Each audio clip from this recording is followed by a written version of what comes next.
Hello बच्चों, welcome to Mohini magic math. आज हम लोग क्लास 8 का चैप्टर 12 फैक्टराइजेशन का क्वेश्चन नंबर 2 करेंगे। चलिए तो स्टार्ट कर लेते हैं।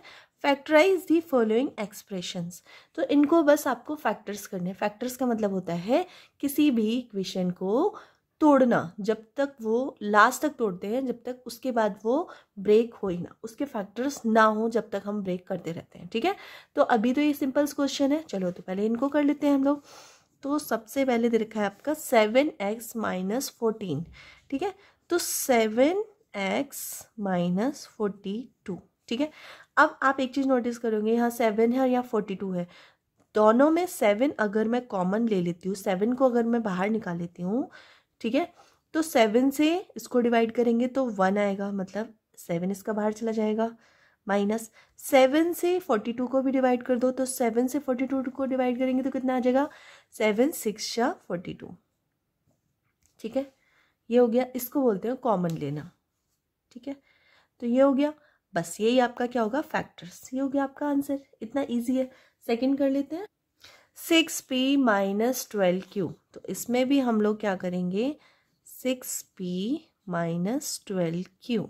ठीक है, तो इसमें दोनों में आप देख रहे हो 6 1 जा 6, 6 2 जा 12, मतलब दोनों में 6 हम कॉमन ले सकते हैं। 6 मैंने कॉमन ले लिया, तो क्या बचा अंदर, p माइनस 6 से 12 को डिवाइड करो, तो 6 2 जा 12, तो 2 टाइम्स जाएगा, है ना, तो 2 अंदर रह जाएगा, 2q। बस हो गया ये आंसर। चलिए नेक्स्ट कर लेते हैं। अब देखिए क्वेश्चन नंबर 3 है, इसमें आप में दे रखा हुआ है 7a स्क्वायर प्लस 14a। ठीक है, इसमें कॉमन सबसे पहले हमें निकालना है बाहर, तो 7 देखिए, 7 यहाँ पे, यहाँ 14 है, तो सबसे पहले तो 7 कॉमन है। ठीक है, और यहाँ a स्क्वायर है और यहाँ a है, तो दोनों में से हम a कॉमन ले सकते हैं। ठीक है, तो अगर 7a इसमें से चला जाएगा तो क्या बचेगा, सिर्फ यहाँ पे a रह जाएगा।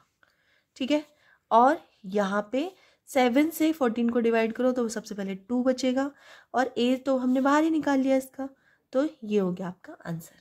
ठीक है, नेक्स्ट है आपका, इसमें भी आप लोगों को सबसे पहले ये देखना है कि कॉमन क्या है। ठीक है, जैसे 16z है और यहाँ पे 20, पहले हम डिजिट को देखते हैं, मतलब नंबर को देखते हैं। 16 एंड 20, इसमें कॉमन क्या आ सकता है, तो 4 कॉमन आ सकता है इसमें, क्योंकि 4 से 16 भी पूरा का पूरा डिवाइड हो जाएगा और 4 से 20 भी पूरा का पूरा डिवाइड हो जाएगा। ठीक है, सबसे पहले तो ये हो गया हमारा। नेक्स्ट आपका है, देखिए यहाँ पे सिंगल z है और यहाँ z⁻³ है। ठीक है, तो हम z भी कॉमन ले लेते हैं, z कॉमन ले लिया, तो अगर मैं 4z को इससे डिवाइड करूं, ठीक है, तो क्या बचेगा, तो 4 से 16 को डिवाइड करेंगे तो बचेगा 4 माइनस 4। ठीक है, और z से z तो चला गया। ठीक है, प्लस 4 से 20 को डिवाइड कर दो, 4 5 जा 20। ठीक है, और z यहाँ पे सिंगल z है, यहाँ z⁻³ है, तो एक z हमारा कम हो जाएगा इसमें से, क्योंकि हमने कॉमन ले लिया है, तो z⁻² रह जाएगा। ठीक है, तो आप इसको आंसर को इस तरह से भी लिख सकते हैं, और अगर चाहो तो इसको इस तरह से भी लिख सकते हो, 5z² माइनस 4। ठीक है, चलिए क्वेश्चन नंबर 5 है, इसमें आपको दिया हुआ है 20l² प्लस 30al। ठीक है, तो जो भी कॉमन है वो आप बाहर ले सकते हो। तो ये देखिए यहाँ पे 30 है और यहाँ 20 है, क्या कॉमन लिया जा सकता है, तो 10 कॉमन लिया जा सकता है। मैक्सिमम वैल्यू कॉमन लेते हैं, ऐसे नहीं आप थोड़ा सा ले और बाकी छोड़ दें, नहीं, उसके बाद कोई भी कॉमन आए ही ना, इतना कॉमन लेना है आपको। तो मैंने 10 अगर हम कॉमन ले सकते हैं, और देखिए यहाँ पे l² यहाँ l है, तो l भी कॉमन है, एक l कॉमन ले लेंगे और एक m कॉमन ले लेंगे। ठीक है, अब इससे इसको डिवाइड करते हैं, तो 10 से 20 को डिवाइड कीजिए तो क्या आएगा, 2। एक l यहाँ है, यहाँ l² है, तो एक l यहाँ बचेगा, एक m यहाँ है, यहाँ भी हमने m कॉमन लिया है, तो m तो कॉमन ले लिया हमने। ठीक है, कुछ भी नहीं बचेगा, प्लस 10 को 30 से डिवाइड, मतलब 30 को 10 से डिवाइड कीजिए तो क्या बचेगा, 3।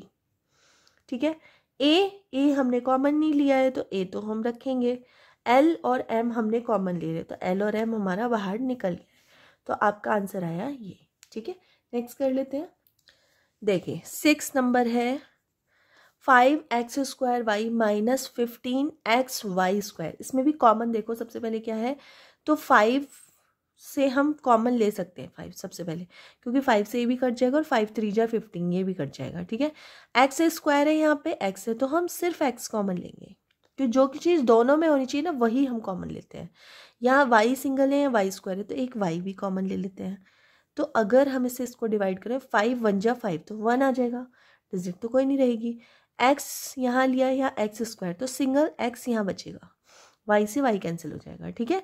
यहाँ पे हम कर लेते हैं, तो -5 से 15 को डिवाइड करो, तो 5 3 जा 15, एक्स हमने कॉमन ले लिया है, वाई स्क्वायर है तो यहाँ पे सिंगल वाई रह जाएगा, बस हो गया आंसर, ठीक है। तो क्वेश्चन नंबर 7 जो है इसका, इसमें भी आप कॉमन क्या लेंगे, तो देखिए यहाँ 10 है, 15 है, 20 है, तो हम 5 कॉमन ले सकते हैं, तो यहाँ 5 कॉमन ले लीजिए, अब बाकी कुछ भी कॉमन लेने के लिए है ही नहीं। तो 5 से 10 को डिवाइड कीजिए, 5 2 जा 10 2a स्क्वायर, -5 से 15 को डिवाइड कीजिए, 5 3 जा 15 b स्क्वायर, और 20 को डिवाइड कीजिए तो 5 4 जा 20 c स्क्वायर, आंसर, ठीक है। नेक्स्ट है 8th, इसमें भी देख लेते हैं। तो इसमें सबसे पहले आप कॉमन देखेंगे, तो कॉमन आ रहा है आपका 4, तो आप 4 कॉमन ले लीजिए, या फिर आप चाहो तो -4 भी कॉमन ले सकते हो। चलो आप पहले 4 कॉमन ले लीजिए, 4। उसके बाद यहाँ भी a है, यहाँ भी a है, और यहाँ भी, तीनों में a है, तो हम a कॉमन ले लेते हैं। क्या बचा हमारे पास, माइनस, क्योंकि माइनस है यहाँ पे माइनस रहने देंगे, -a, ठीक है। और ये है आपका, इसमें से 4a हमने कॉमन ले लिया तो +b, ठीक है, और इसमें से हम माइनस रखेंगे और 4a कॉमन ले लेंगे तो -c, ठीक है। ये है आपका आंसर, ठीक है। नेक्स्ट है क्वेश्चन नंबर 9। क्वेश्चन नंबर 9 में भी कॉमन देख लेते हैं क्या क्या है हमारा। मेन चीज हम फैक्टर्स कर रहे हैं, ठीक है, तो इनको तोड़ के लिख रहे हैं। तो सबसे पहले यहाँ एक्स स्क्वायर है, यहाँ एक्स है, यहाँ एक्स है, तो एक्स कॉमन आ जाएगा, वाई वाई वाई तो वाई कॉमन आ जाएगा, जेड जेड जेड तो जेड कॉमन आ जाएगा। यहाँ क्या बचेगा, एक्स वाई जेड, हम अगर यहाँ से निकाल देते तो सिर्फ यहाँ एक्स बचेगा, क्योंकि ये एक्स स्क्वायर है, हमने सिर्फ एक एक्स कॉमन लिया, तो यहाँ पे एक एक्स रह जाएगा। यहाँ भी हम देख लेते हैं, एक्स वाई जेड कॉमन ले लिया है, सिर्फ हमारे पास वाई स्क्वायर है, तो यहाँ वाई रह जाएगा। यहाँ भी देख लेते हैं, तो एक्स वाई जेड है, सिर्फ जेड स्क्वायर है, तो यहाँ पे सिर्फ एक जेड रह जाएगा, हो गया आंसर। इसका 10 पार्ट देख लीजिए, इसमें भी हमें कॉमन देखना है क्या क्या है। तो सबसे पहले आप देखिए, एक्स एक्स और एक्स, तीनों में एक्स है तो एक्स कॉमन आ जाएगा, वाई भी तीनों में है तो वाई कॉमन आ जाएगा, बस बाकी और कॉमन नहीं आएगा। तो ए, अगर मैं इससे इसको डिवाइड करती हूँ तो ए बचेगा, और इसमें एक्स स्क्वायर है तो एक्स बच जाएगा, ठीक है। इसी तरह से यहाँ पे देख लेंगे, तो यहाँ पे एक्स वाई है, तो यहाँ क्या बचेगा, बी और वाई बचेगा। नेक्स्ट है आपका सी जेड बचेगा, ठीक है, क्योंकि एक्स वाई तो हमने कॉमन ले लिया, सी और जेड बचा, ठीक है। तो ये हमारा हो गया फैक्टर्स, ठीक है। तो इस तरह से क्वेश्चन नंबर 2 कंप्लीट हो चुका है। अगर वीडियो थोड़ी सी भी हेल्पफुल लगी हो, प्लीज़ वीडियो को लाइक कर देना, चैनल पे नए हो तो सब्सक्राइब कर लेना, अपने फ्रेंड सर्कल में शेयर कर देना। मिलते हैं नेक्स्ट वीडियो में, तब तक के लिए बाय।